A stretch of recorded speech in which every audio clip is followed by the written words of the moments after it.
Assalamualaikum warahmatullahi wabarakatuh. Banyak sekali pertanyaan jamaah, Ustadz kasih kami channel untuk kajian anak-anak muda. Di antara anak muda berasal dari Aceh, luar biasa, channelnya Maulizul Akbar Nak. Tonton, subscribe, like, share, komen. Assalamualaikum warahmatullahi wabarakatuh.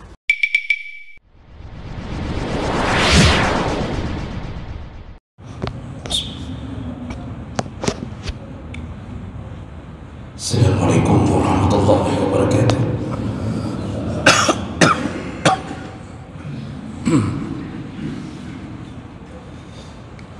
Innal hamdalillah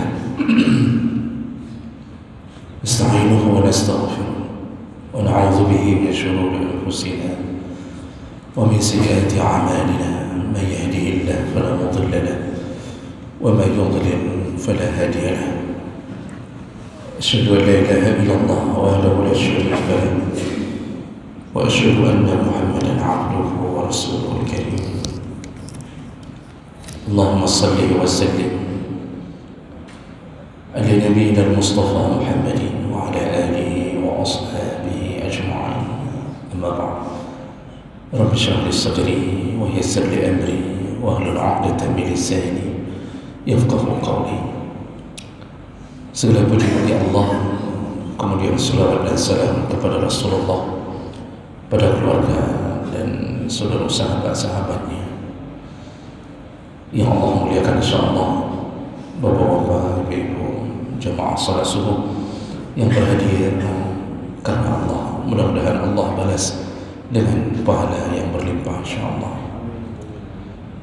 Bapak ibu yang Allah muliakan, kita masih membahas di dalam bab tentang manusia atau golongan manusia yang terbaik menurut Allah dan Nabi SAW. Dan sudah banyak yang kita bahas, dan terakhir kita membahas orang-orang yang terbaik menurut Nabi, yaitu mereka yang punya hati yang mahmum, yaitu hati mahmum, hati yang bersih, tidak punya sifat iri, dengki dan benci kepada sesama mukmin. Kalau kepada orang kafir, ketika mereka berubah dari kafir yang baik dan berubah menjadi kafir harbi yang suka memerangi orang Islam, maka di saat itu benci itu tidak mengapa. Nah, jemaah melakukan Allah Subhanahu wa taala. Orang berikutnya yang disebut oleh Nabi di antara kita yang terbaik. Jadi kalau Nabi sudah menyebut yang terbaik, tentu penghargaannya adalah surga. Jadi bukan seperti kita memuji seseorang, paling cuma dapat pujian lalu dapat sertifikat, ujung-ujungnya harus buat SKCK. Walaupun geta kita nyuruh, tetap wajib buat SKCK. Kalau tidak keluar SKCK dianggap tak baik. Wallahu alam itu. Yang buatnya pun kadang-kadang harus lebih dahulu mengurus SKCK. Jadinya ukuran baik kita itu melalui kartu.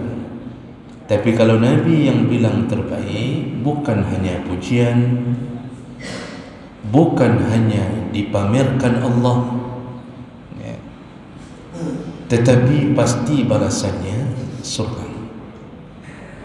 Dan surga adalah seindah-indahnya balasan dari Allah Subhanahu wa taala. Maka jemaah melakukan Allah, siapa lagi orang yang dianggap paling baik oleh Allah dan Nabi? Berdasarkan hadis riwayat Ahmad Ad-Darimi dan disahihkan di dalam kitabnya Imam Bukhari, yaitu Sahih Adabul Mufrad, Rasulullah SAW pernah mengatakan, yaitu orang yang terbaik di antara kita adalah khairul ashab indallahi khairukum li sahibihi wa khairul jiran indallahi khiyarukum li jari. Manusia yang paling baik di antara kalian adalah orang yang paling baik kepada temannya. Dan lalu Nabi sambung, dan apabila kalian mempunyai tetangga, maka orang yang paling baik di antara kalian adalah orang yang paling baik dengan tetangga. Jadi jemaah melakukan Allah, ada dua golongan yang disebut di sini, yang kita disuruh berbuat baik sehingga kita menjadi manusia terbaik. Yang pertama, orang yang paling baik kepada temannya. Tentu teman yang dimaksud adalah bukan bahagian daripada keluarga. Karena kalau dalam Al-Quran dan Hadis menyebut keluarga, itu baik keluarga kecil, keluarga dekat maupun keluarga yang jauh, itu disebut dengan qarabah. Dalam Al-Quran disebut zawil qurba, awil junub, keluarga yang dekat, keluarga jauh. Tapi kalau sudah disebut sahibun, ashab, maka yang dimaksud adalah orang-orang yang bukan bahagian keluarga kita tapi menjadi teman kita.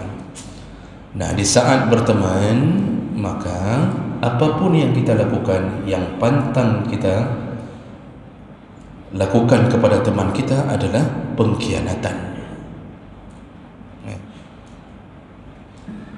Allah Subhanahu wa taala menyebutkan melalui hadis qudsi, kata Allah, ana salisu asyarikain, aku ini adalah orang ketiga di antara dua orang yang sedang bersyarikat atau berteman. Fa iza khana ahaduhuma, kalau salah seorang di antara mereka berkhianat, maka aku keluar dari pertemanan itu. Nah, ini apa nih maksud hadis ini? Allah Subhanahu wa taala paling senang dan paling ridha terhadap dua orang yang berteman dan mereka benar-benar saling menjaga pertemanannya. Selama mereka terus berbuat baik dalam pertemanan itu, maka Allah adalah yang ketiga di antara mereka. Tapi ketika salah seorang di antara mereka berkhianat, maka Allah pun keluar dari pertemanan itu. Maksudnya Allah benci kepada yang berkhianat. Makanya ini juga dalil di dalam muamalah. Dalam muamalah, kalau sedang membuat sebuah syarikat berdua, modal bersama, kemudian nanti rencananya bagi untung berdua, Allah ada yang ketiga. Selama mereka saling menjaga, tidak berkhianat, maka semua bisnis itu didukung oleh Allah Subhanahu wa taala. Makanya dalam fikih muamalah itu ada beberapa kategori yang memang butuh kebersamaan untuk melanjutkan bisnis, yang disebut dengan musyarakah. Kadang-kadang terjadi bisnis mudharabah. Ini semuanya adalah dukungan Allah Subhanahu wa taala selama tidak berkhianat. Oleh kerana itu, seburuk-buruknya manusia ketika berteman, yaitu sengaja merancang pengkhianatan. Dan perlu kita ingat, kita ini manusia yang Allah takdirkan kita mengambil suatu vonis, suatu putusan adalah vonis yang kadang-kadang kita pun sendiri tahu bahwa itu salah. Kita berbuat baik kepada seorang teman, sudah 1000 tahun kita berbuat baik. Sekali terjadi kesalahan, maka perlu diingat, yang diingat oleh orang lain adalah kesalahan kita, bukan kebaikan kita. Lalu kemudian muncullah kalimat-kalimat, selama aku mengaji, semenjak saya berteman dengannya, dia itu baru hari ini keluar sifat aslinya. Keluar sifat asli. Sudah 1000 tahun berteman, berbuat baik. Satu kali terjadi kesalahan, kesilapan, maka mereka akan mengatakan apa? Sudah keluar sifat asli. Jadi yang 999 tahun itu dianggap bukan sifat asli, tapi yang sekali salah itu disebut sifat asli. Itu siapa yang mempunyai sifat begitu? Manusia. Kaim dah dengar apa? Sedangkan berteman dengan Allah Subhanahu wa taala, berteman dengan Allah Subhanahu wa taala, kita bersamanya, Kita berbuat jahat 1000 tahun kepada Allah, satu kali kita bertaubat, yang Allah ingat adalah taubat kita. Allah lupakan semua kejahatan kita. La ubali, kata Allah, aku tak peduli engkau seberapa hebat jahatmu, seberapa hebat dosamu. Bahkan orang kafir yang menghina Allah ribuan tahun, hanya karena dengan mengucapkan syahadat, Allah lupakan semua kenangan buruk antara dia dengan Allah Subhanahu Wa Taala. Coba lihat sifat kita berbanding terbalik dengan sifat Allah Subhanahu Wa Taala. Maka urusan mengenyo ini urusan perlu dijaga. Urusan berteman itu perlu dijaga.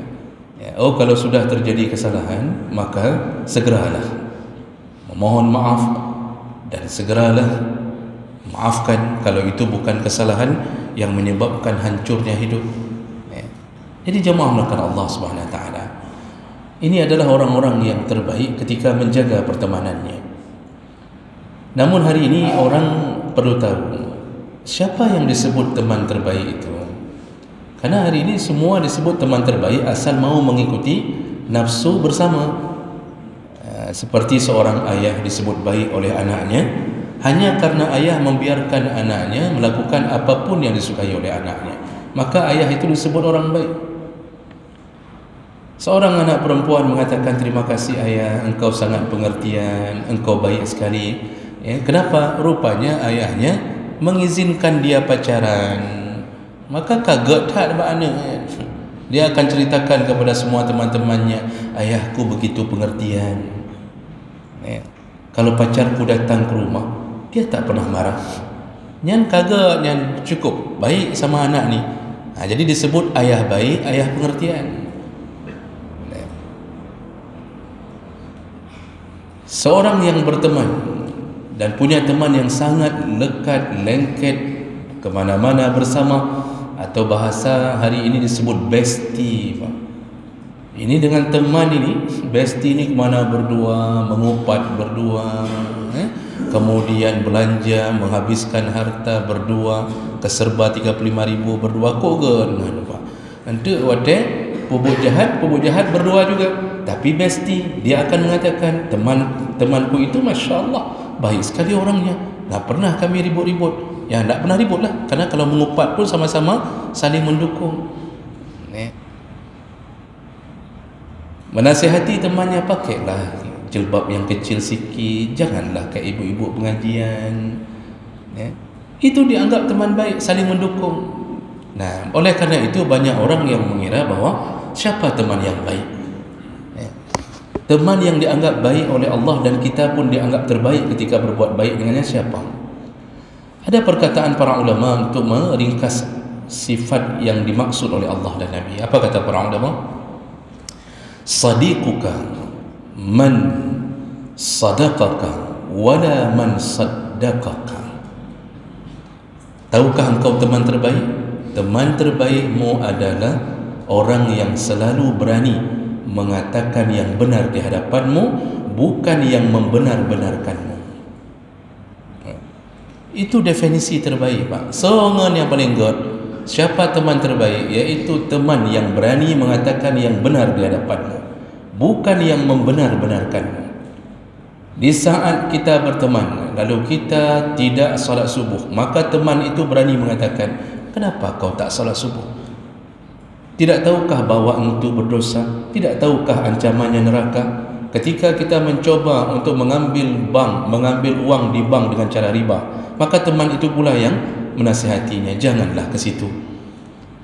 Nyan haram, nyan buat haram. Dia nasihati. Ketika pakaian kita dengan celana pendek nampak lutut kita, kemudian dengan seorang perempuan yang memakai baju seksi, dia pula berani menasihati, janganlah begitu, ini dosa. Itulah teman terbaik yang berani mengatakan yang benar di hadapanmu. Jadi bukan teman terbaik kalau saddaqaka, hanya berani membenar-benarkanmu. Pokoknya semua yang lakukan oleh teman kau betul. Sudah benar semuanya. Dia pakai tadi celana ketat, dia pakai baju ketat, dia mengatakan apa? Menanlah, begitulah. Itu baru betul tu. Jadi jangan nampak tua kali kita, kan? Walaupun kita sudah punya anak 5, tapi harus tampil energi biar bisa selingkuh sekali lagi. Dia membenar-benarkan semua perbuatan salah. Temannya mengambil uang dengan cara riba, maka dia pun mengatakan, iya, aku pun begitu. Kemarin rumahku ini berdiri pun karena begitu. Udah betul itu, ambil aja, tak apa-apa, aman. Nanti kita diskusi sama malaikat maut. Begitu mereka saling mendukung dalam keburukan, jadilah bestie, padahal itu syaitan dengan syaitan sedang berteman. Jadi kita hari ini kita balik, Pak. Jadi kalau ada teman kita yang selalu menasihati kita, maka itu kita anggap bukan teman baik. Jadi kalau ada, misal kita baru berteman, lalu kita dengar dari dia nasihat-nasihat, dia mengatakan ini haram, ini tak boleh, ini tak boleh, maka kita akan mengatakan apa? Malas kita berteman dengan dia. Gaduh dengan ayat, gaduh dengan hadis. Malas kita berteman dengannya. Asal berteman bentar-bentar ayat, bentar-bentar hadis. Akhirnya tak jadi lagi teman. Kenapa? Muak mendengarkan ayat, muak mendengarkan hadis. Padahal itulah teman terbaik. Jadi yang dia sukai yang mana? Yang tidak ada ayatnya, tidak ada hadisnya, tidak ada nasihatnya, kemudian bersama di mana-mana, hahu. Kalau pergi ke laut sama-sama terjun, lalu kemudian sama-sama mati, sama-sama dalam neraka. Ini teman terbaik, ini bawanya ini. Apalagi punya tujuan masing-masing. Makanya hari ini kuncinya menjadi teman terbaik adalah ketika kita bisa membawa teman kita ke dalam surga. Itulah teman terbaik. Ini yang Nabi maksud, manusia terbaik di antara kalian yang paling baik berteman. Apa maksudnya? Bertemanlah, lalu ajak temanmu, bawa temanmu menuju ke surga. Nyan baru gad urang.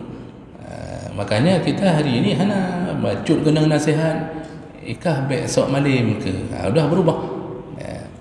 Berubah apa? Tak mau lagi berteman.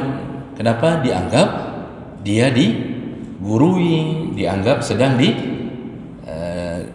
dikritisi, sedang dikoreksi, jadi nggak marah. Padahal itulah teman yang baik. Sedangkan teman yang membawa ke neraka cukup banyak, apa? Cukup banyak berjamaah bersama-sama menuju ke neraka. Itu mereka nanti akan mengalami penyesalan. Nah, sedikit lagi jawab melakukan Allah. Tadi Nabi sambung, kalau engkau hidup bertetangga, maka engkau juga bisa menjadi terbaik di sisi Allah ketika engkau berbuat baik kepada tetanggamu. Ini masalah tetangga ini memang rumit. Kadang-kadang kita baik, tetapi tetangga kita tak baik. Ini kadang-kadang kita dituntut bersabar supaya kayak mana caranya jangan sampai hancur kehidupan bertetangga. Saking pentingnya menjaga hubungan baik dengan tetangga, sampai Rasulullah SAW menyebutkan setiap kali Jibril turun membawa wahyu kepada aku, ternyata ada satu kalimat yang Jibril tidak pernah lupakan. Jadi habis dibawa wahyu, setelah itu Jibril selalu menyampaikan pesan. Apa pesan Jibril? Nabi yang mengatakan, dia selalu menasihatiku biljar, untuk berbuat baik dengan tetangga, hatta dhanantu annahu sayuwarrisuni, sampai aku mengira. Jadi saking seringnya Jibril habis bawa wahyu, Jibril mengatakan, berbuat baiklah engkau wahai Muhammad kepada tetanggamu, berbuat baiklah kepada tetanggamu, sampai-sampai aku mengira kalau aku mati seakan-akan warisan itu boleh diwariskan oleh tetangga. Jadi saking seringnya. Ini menunjukkan apa? Perhatian Allah kepada urusan bertetangga itu dahsyat. Makanya manusia yang paling buruk adalah ketika dia hidup tapi tetangganya tidak aman hidup bersamanya. Sampai Rasulullah mengatakan, wallahi la yu'min, wallahi la yu'min, diulang 3 kali, wallahi la yu'min, demi Allah tidak beriman, tidak beriman, tidak beriman, kata Rasulullah. Maka kalau sudah tidak beriman, sedangkan syarat iman masuk surga itu syaratnya iman, tapi disebut tidak beriman. Siapa mereka? Allazi la ya'manu jarahu bawa'iquh, yang ketika dia hidup tetangga tidak bisa hidup bersamanya, tidak aman hidup bersamanya. Jadi di mana ada kita, tetangga selalu punya kemudaratan. Ini paling bahaya.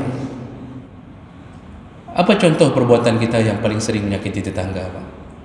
Kita tak peduli dengan kehidupan kenyamanan mereka, Kita fikir kita baik, sembahyang 5 waktu, kadang-kadang ke masjid, umrah sudah 10 kali, haji sudah 2 kali, kemudian zakat bayar, bukan tak bayar. Tapi yang menjadi penyakit kita apa? Kita masih bisa masuk golongan tak beriman. Siapa mereka yang mengganggu tetangganya? Karena berurusan dengan tetangga termasuk iman. Iman itu kan ada 60 sampai 70 tingkat. Tingkat paling tinggi itu kan kalimah la ilaha illallah. Tingkat paling rendah itu membuang duri di jalan, membuang batu, membuang sampah dari jalan agar orang tak jatuh. Kulit pisang itu iman paling rendah.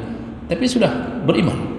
Nah, salah satu di antara 60 sampai 70 itu adalah man kana yu'minu billahi wal yaumil akhir falyukrim jarahu. Barang siapa yang beriman kepada Allah dan hari akhir, maka muliakanlah tetangga. Berarti muliakan tetangga termasuk iman. Sekarang kita salat 5 waktu, semua kita lakukan. Tapi Masya Allah, kita ganggu tetangga kita. Bagaimana cara ganggu? Kadang-kadang kita pun tak sadar sudah mengganggunya. Kita pelihara ayam, manok katanya. Tapi kita tak peduli mau di mana dia buang hajatnya. Itu ayam yang punya kita, tetapi dia buang hajat ke rumah tetangga, sehingga tiap hari tetangga payah manok, dan manoknya manok katanya. Sampai akhirnya tetangga itu mengatakan di dalam hatinya, atau dia bilang ke suami atau istrinya, dia katakan, nyo manok lagi poi, palih manoknya lagi poi. Ini manok ayam ini palis bahasa Indonesia ni. Ayam ini bangsat seperti pemiliknya, dicaci, dilaknat sama tetangga hanya gara-gara urusan ayam. Ada hari ini Pak di komplek-komplek model pelihara kucing. Kucing pelihara, tidak ada kurungan, tidak ada apa-apa, bebaskan. Nanti kucing habis makan di rumah sana, buang buang taiknya di rumah tetangga. Membayangkan perbandingan derajat bau kucing dengan ayam. Maka taik kucing itu kan bau sekali, Pak. Kenapa dia bau sekali taiknya? Karena dia sering mencuri. Makanya pencuri bau-bau taik. Bapak tanya sama pencuri itu, Cina tanya yang bapak pencuri, nama baik kah? Dia sosok baiknya pencuri. Jadi jemaah melakukan Allah, bayangkan perasaan kita yang diganggu oleh tetangga melalui binatang peliharaannya. Makanya Imam Al-Munawi dalam kitab Asna Al-Matalib itu menyebutkan, kalau ayam itu sudah mengganggu terus-terusan, maka peringatkan dulu baik-baik kepada pemiliknya. Kalau tak bisa, maka dibolehkan memukul ayam itu dengan keras. Disuruh pukul, disuruh usir, kalau perlu bersuara keras supaya tetangganya sadar. Rupanya tetangga ini memang modelnya pekak, pungo oleh pupu dong. Dia tidak dengar apa-apa, tidak tahu perasaan, tidak ada apa-apa. Tetangganya sudah marah-marah, dia tidak peduli. Padahal sengaja diusir dengan suara keras. Kalau sudah begitu, tingkatan paling akhir apa? Bunuhlah. Yang disuruh bunuh apa? Jangan tetangganya. Ayamnya apa? Ayamnya. Jangan tetangganya pula apa-apa bunuh. Ayamnya dibolehkan untuk dibunuh kalau sudah berulang-ulang dan tetangga itu tidak mau memperbaiki.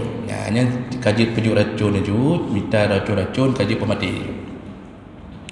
Tapi jangan dimakan. Ini ada orang yang ditangkapnya ayam tetangga, diam-diam disembelihnya, kemudian dibuat kari ayam. Dia makan setengah, dia hadiahkan ke pemiliknya setengah. Ditulis surat di bawahnya sedikit, ini ayammu, selamat menikmati. Jadi jangan sampai segitu juga. Kalau bunuh saja, tak boleh, haram untuk kita makan. Jadi jemaah melakukan Allah, sampai begitu pandangan para ulama menangani buruknya kehidupan tetangga.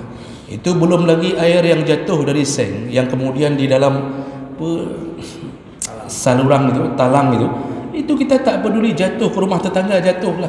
Semen tetangga dari mulai bagus kemudian hancur. Tetangga punya pagarnya dari besi sampai bekarat. Kenapa?